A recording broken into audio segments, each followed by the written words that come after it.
அனைவருக்கும் வணக்கம். இந்த காணொளி கொஞ்சம் முக்கியமான காணொளி. ஷேர் பண்ணுங்க, லைக் பண்ணுங்க, சப்ஸ்கிரைப் பண்ணுங்க. எதனால் அப்படின்னா, தொடர்ச்சியாக நாம் தமிழர் குறித்து வரக்கூடிய அவதூறுகள், தனி மனித வாழ்க்கையில் நடந்த விஷயத்தை எடுத்து ஆடியோவாக திருச்சி சூர்யா என்கிற நபர் வெளியிட்டு இருக்காரு. நேற்றைய தினம் அண்ணன் இடும்பாவனம் கார்த்தி அவர்கள் குறித்தான ஒரு ஆடியோ ஒன்று வெளியாகுது. அதில் அவர் ஒரு பெண்ணை ஏமாற்றி விட்டது போல தொலைபேசி உரையாடலை ரெக்கார்ட் பண்ணி அதை அப்படியே போட்டிருக்காங்க. அதுக்கு பாதிக்கப்பட்ட பெண் என்று யாரை சொன்னாரோ அந்த பெண்ணே என்னுடைய தனிப்பட்ட உரையாடலையும் தனிப்பட்ட புகைப்படத்தையும் திருச்சி சூர்யா வெளியிட்டதற்காக நான் அவர் மேல காவல் நிலையத்தில் புகார் கொடுக்க போகிறேன் அப்படின்னு சொல்லிட்டாங்க. அப்போ அவங்களுடைய விருப்பம் இல்லாம வெளியிட்டிருக்காங்க. இடும்பாவனம் கார்த்தி அவர்கள் ஒன்றும் ஏமாத்த கிடையாது. ஏமாத்துனதுக்கான எந்த ஆதாரமும் இல்லை. இடும்பாவனம் கார்த்தி அவர்களை பத்தி நமக்கு நல்லாவே தெரியும். இப்போ இந்த உரையாடல்கள் எல்லாம் சாட்டை துரைமுருகன் அவர்களுடைய போனில் இருந்து தான் எடுக்கப்பட்டது. எதற்காக இந்த ஆடியோவெல்லாம் சாட்டை துரைமுருகன் அவருடைய போன்ல வச்சிருந்தாரு அப்படிங்கிற கேள்வி ஒரு பக்கம் எழுந்திருக்கு. இன்னொரு பக்கம் சாட்டை துரைமுருகன் கைதானதிலிருந்து இன்றைக்கு வரைக்கும் வீடியோவே போடல. கைதாகி அன்னைக்கு இரவே விடுதலை செய்யப்பட்டாரு, வெளில வந்துட்டாரு. இது வரைக்கும் வீடியோவே போடல. இது ஒரு பக்கம் இளைஞர்கள் ஒரு பக்கம் வெறியில இருக்காங்க, கொஞ்சம் கோபத்துல இருக்காங்கன்னு வச்சுக்கோங்களேன் சாட்டை மேல. இன்னொரு பக்கம் பதட்டத்துல இருக்காங்க. என்னடா இப்படி ஆயிட்டு இருக்கு, யாருமே இதை எதிர்த்து வாதம் செய்ய மாட்டேங்கிறாங்க, அமைதியா இருக்காங்களே அப்படிங்கிற ஒரு பதட்டமும் ஒரு சோர்வும் இளைஞர்களுக்கு ஏற்பட்டிருக்கு. யதார்த்தமான உண்மை இது, அதை யாராலையும் மறைக்க முடியாது. ஆனா பாத்தீங்கன்னா மக்களே, இது குறித்தான ஆடியோ இப்படிலாம் வீடியோ வெளியிடுறது இதெல்லாம் புதுசு இல்லை. நாம் தமிழர்ல தொடர்ச்சியாக பயணிக்கக்கூடிய, நீண்ட நாட்களாக பயணிக்கக்கூடிய நபர்களுக்கு தெரியும். இது புதுசு கிடையாது. நானே கொஞ்ச நாளாக தான் நாம் தமிழர்ல பயணிக்கிறேன். ஆனா பழைய நிகழ்வுகள் எல்லாம் எடுத்து பார்த்தோம்னா இந்த மாதிரியான ஆடியோ வீடியோ வெளியிடுறதுலாம் புதுசு கிடையாது. ஒரு 1.5 வருஷத்துக்கு முன்னாடி அதர்ம மனோஜ் என்கிற ஒரு நபர் ஒரு காணொலி போட்டிருக்கான். அதுல பாத்தீங்கன்னா, வம்பிழுத்த துரைமுருகன் ஆதாரத்தை வெளியிடும் ராஜவேல், பதட்டத்தில் சீமான். எப்படி பதட்டத்தில் சீமான் அப்படிங்கிறான். இது நமக்கு ஒன்றும் புதுசு கிடையாது. இந்த ஆடியோ இதெல்லாம் வெளியிடக்கூடிய எச்சத்தனமான வேலையை செஞ்சுக்கிட்டு இருந்தது யாருன்னு பாத்தீங்கன்னா, இந்த விஜயலட்சுமி அப்படிங்கிற ஒரு பொம்பளை. அந்த பொம்பளையா வச்சுக்கிட்டு இவனுங்களும் காலங்காலமா வண்டி ஓட்டிக்கிட்டு இருந்தானுங்க. இப்ப அந்த பொம்பளை இது முடிஞ்சு போச்சு. போன வருஷமே வழக்கு கொடுத்துச்சு, அப்புறம் வாபஸ் வாங்கிச்சு, அப்புறம் ஓடிடுச்சு. இப்ப என்ன கதை அப்படின்னு பாத்தீங்கன்னா, இன்னொரு விஜயலட்சுமி, ஆண் வடிவ விஜயலட்சுமி. அது பொம்பளை விஜயலட்சுமி, இது ஆம்பளை விஜயலட்சுமி, திருச்சி சூர்யா என்கிற நபர். இவனை வச்சுக்கிட்டு இப்ப இதை பண்ணிக்கிட்டு இருக்கானுங்க. சாட்டை துரைமுருகனுடைய போன்ல இருந்த ஆடியோக்கள்னு சொல்றாங்க. சாட்டை துரைமுருகனும் போனை கொடுக்கும்போது காவல்துறையினர் போனோட பாஸ்வேர்டு எல்லாம் கேட்டிருக்காங்க விசாரணைக்காக. அப்புறம் அதுல இருந்துதான் வெளியிடுறதாங்க சொல்றாங்க. ஆனா இன்னைக்கு பாத்தீங்கன்னா, ஒரு எஸ்பி பெண் காவலரோட சவுக்கு சங்கர் உரையாடல் ஒண்ணு வெளியிட்டு இருக்காரு திருச்சி சூர்யா. இது எப்படி வருதுங்கிறது நமக்கு தெரியல. அப்ப சாட்டை துரைமுருகன் போன்ல இருந்து வருதால எப்படி எடுக்கிறாங்க, இல்ல சவுக்கு சங்கர் போன்ல இருந்து எடுத்தாங்களா, சவுக்கு சங்கருடைய அலுவலகத்துக்கு போய் அங்க ஆய்வு செஞ்ச போது அங்க இருந்த ரா ஃபுட்டேஜ்ல இருந்து எடுத்தாங்களா அப்படிங்கிறது ஒண்ணுமே புரியல. புதிதா இருக்கு. காவல்துறை யாருக்கு வேலை செய்யறாங்கிற கேள்வியும் வருது. இப்ப நம்மளே நாளைக்கு காவல்துறை கைது பண்ண வராங்கன்னு வச்சுக்கோங்களேன், நம்ம போன்லயும் சில இருந்திருக்கலாம், இல்லாமல் இருக்கலாம். ஒரு தனிப்பட்ட உரையாடல் எல்லார் வாழ்க்கையிலையும் இருக்கும், பர்சனல்னு ஒண்ணு இருக்கும். இதை நம்பி எப்படி காவல்துறையிட்ட போனை கொடுக்கறது? ஆனா என்ஐஏ அதிகாரிகள்ட்ட நம்பி போனை கொடுக்கலாம். என்ஐஏ சோதனை வந்தப்ப நம்பி போனை கொடுத்தாங்க. அந்த மாதிரியான எந்த விஷயமும் வெளியில வரல, தனிப்பட்ட உரையாடலோ எதுவுமே குறித்து வெளியில வரல. ஆனா காவல்துறை கைது செய்யும் போது மட்டும் இப்படி வந்திருக்கு. அப்படின்னா காவல்துறையை நம்பி நம்ம எப்படி கைதாய் முதல்ல போறது, எப்படி போனை கொடுக்கறது? நான் என்ன சொல்றேன், காவல்துறை கைது பண்ண வரும்போது போன் அப்படி 2ஆ உடைச்சிருங்கிறேன். வேற வழி கிடையாது.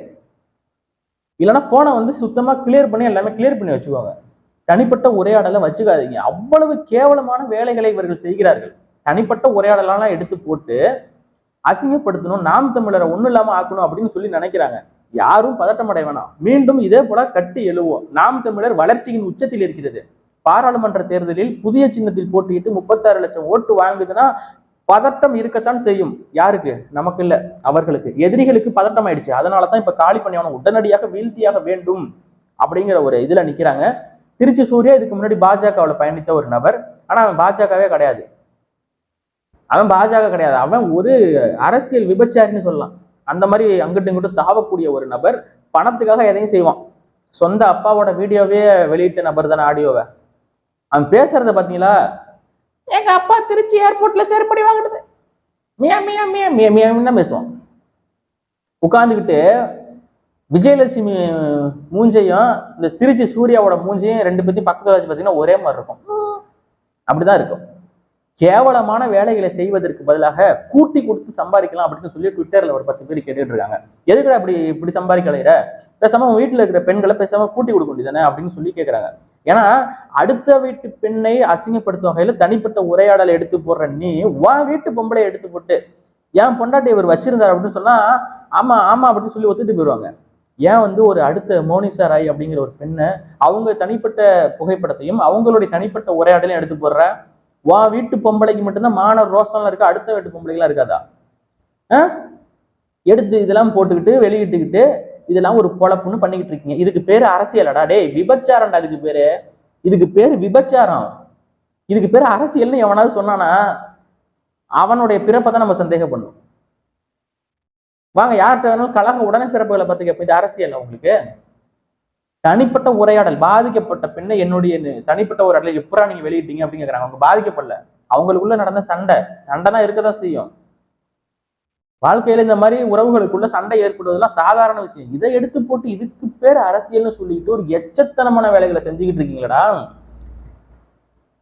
சிவாஜி கிருஷ்ணமூர்த்தி கேட்கிற மாதிரி கோத்தா பெத்தாளா இல்ல அப்படின்னு தான் கேட்கணும்னு தோணுதான். அப்படி கேட்க மாட்டோம். ஏன்னா திமுக காரன் கிடையாது நம்ம சிவாஜி கிருஷ்ணமூர்த்தி மாதிரி பேச. அவ்வளவு கேவலமான வேலைகளை செஞ்சுக்கிட்டு இருக்கானுங்க. இப்ப திருச்சியில ஒரு கால் பதிக்கணுமா, யாரு? நம்ம ஆம்பளை விஜயலட்சுமி, திருச்சி சூர்யா. KN நேரு டீமு கிட்ட நான் ஒண்ணு சொல்லிக்கிறேன், இவர்களை விட்டு வைக்காதீங்க. உங்களுக்கு ஆபத்தா உங்களுக்கு எதிராக செஞ்சுக்கிட்டு இருக்காங்க. KN நேரு தான் திருச்சியில இனிமே. KN நேருவுக்கு எதிராக ஒரு மயிரானும் வர முடியாது திருச்சியில, ஓகேவா? அது எவனா இருந்தாலும் சரிதான். ஏர்போர்ட்ல செருப்படி வாங்கிட்டு ஒண்ணு கதை, அப்புறம் அந்த ஆடியோ இந்த ஆடியோலாம் இருக்கு. பாஜக பெண் நிர்வாகி கூட இவர் பேசின ஆடியோ, யாரு? திருச்சி சூர்யா. இப்போ இந்த ஓரின சேர்க்கைன்னு சொல்லிட்டு சுத்திக்கிட்டு இருக்காங்கல்ல LGBTQ, அவங்க என்னன்னா தங்களுக்கு அவங்க அந்த மாதிரி ஆயிட்டாங்க. அதனால மற்றவங்களையும் அப்படி மாத்தணுங்கிறதுக்காக பிரைடு மந்த் அப்படின்னு சொல்லிட்டு ஊர்வலம் போறாங்க. ஏன்னா நம்ம மட்டும் நம்மள அசிங்கமா பாக்குறாங்கல்ல இந்த ஓரின சேர்க்கைன்னு சொல்லிட்டு, நம்மளை மட்டும் அசிங்கமா பார்த்தது எல்லாத்தையும் அப்படி மாத்திரும் அப்படின்னு சொல்லி அலையிறாங்க. அதே மாதிரி திருச்சி சூர்யாவுடைய குடும்பம் அசிங்கப்பட்டது இந்த பெண் விஷயத்துல. ஏர்போர்ட்ல செருப்படி வாங்கினது திருச்சி சூர்யா பெண் நிர்வாகிகிட்ட பேசினதுல எல்லா ஆடியோ வெளியாகி அசிங்கப்பட்டான். நம்ம மட்டும் அசிங்கப்பட்டா போதாது, ஊர்ல இருக்கிற எல்லா பயிலும் இது மாதிரி அசிங்கப்படுத்தணும் அப்படின்னு சொல்லி இறங்கியிருக்கான். இதுக்கு பேர் என்ன தெரியுமா? விபச்சாரம். இதைத்தான் நீ செஞ்சுக்கிட்டு இருக்க. வர 21ஆம் தேதி சென்னை தலைநகர்ல அண்ணன் சீமான் தலைமையில கண்டன ஆர்ப்பாட்டம் ஒண்ணு நடக்க இருக்கு.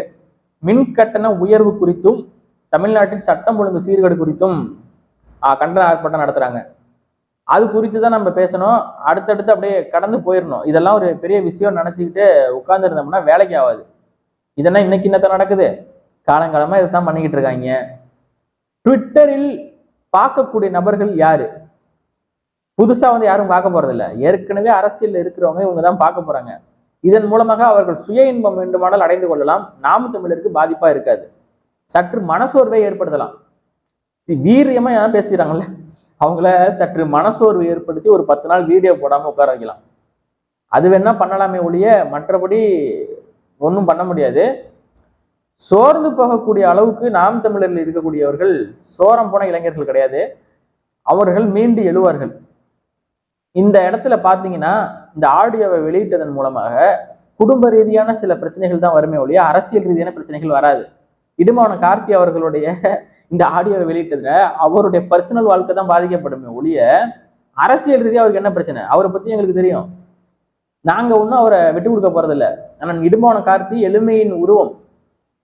அவரை பார்த்து இன்னைக்கு இன்ஸ்பயர் ஆகி அவரை மாதிரி நானும் பேசணும்னு சொல்லிட்டு பல பேருக்கு சுத்திக்கிட்டு இருக்கான். அதனால ஒரு தனி மனித வாழ்க்கையில் இருக்கக்கூடிய விஷயத்தை வெளியிடுவது என்பது குடும்ப சிக்கலை தான் ஏற்படுத்தும். இன்னைக்கு அந்த வேலையை தான் மாமா பைய திருச்சி சூர்யா பண்ணிக்கிட்டு இருக்கான். இது அரசியல்ல யாருக்கு பின்னடைவு ஏற்படுத்தும்னு நினைக்கிறீங்க? திருச்சி சூர்யாவுக்கு தான் ஏற்படுத்தும். அவனை இனிமேல் நம்பி அவனாவது சேர்த்துக்குவானா? அவனை நம்பி எவன் சேர்த்துக்குவான்? அவனை அசால்ட்டா கழட்டி விட்டு போயிட்டே இருப்பானுங்க. திருச்சி MP மகனா இருந்தான்னா எவனா இருந்தான்னு கழட்டி விட்டு போயிட்டே இருப்பாங்க. திமுகவில் வேற ஒரு ஆளை போட்டு போயிட்டே இருப்பாங்க. திருச்சியில KN நேருவை தாண்டி அங்க ஒன்றும் பண்ண முடியாது. அதை முதல்ல புரிஞ்சுக்கணும். இனிமேல் பாஜகவில் திருச்சி சூர்யாவுக்கு கட்ட விரல் மயிரில கூட அங்க இடம் கிடையாது. பாஜகவில் அதிமுகவிலையும் அவனை சேர்த்துக்க மாட்டாங்க. எந்த கட்சியிலையும் அவனை சேர்த்துக்க மாட்டாங்க. அவன் ஒரு அரசியல் அனாதையாக நான் கொஞ்சம் நாள்ல விடப்படுவான். எப்படி விஜயலட்சுமி நல்லா பயன்படுத்திக்கிட்டு அந்த பெண்ணை வச்சு இங்க அரசியல் பண்ணிட்டு கழட்டி விட்டாங்களோ, அதே விஜயலட்சுமி போல இவனும் மாறுவான் ஒரு நாள். இந்த நாட்டுல மதிக்க ஒரு நாய் கூட மதிக்காது திருச்சி சூர்யாவை. இதெல்லாம் ஒரு பொழப்பா? எவன் கூட சேர்ந்துக்கிட்டு என்ன ஆட்டம் போட்டுக்கிட்டு இருக்கீங்க நீங்க? இன்னும் கொஞ்ச நாள்ல அரசியல் அனாதையாக இவன் விடப்படுவான். அதை நம்ம பார்க்க தான் போறோம். இதெல்லாம் நிலைக்காது.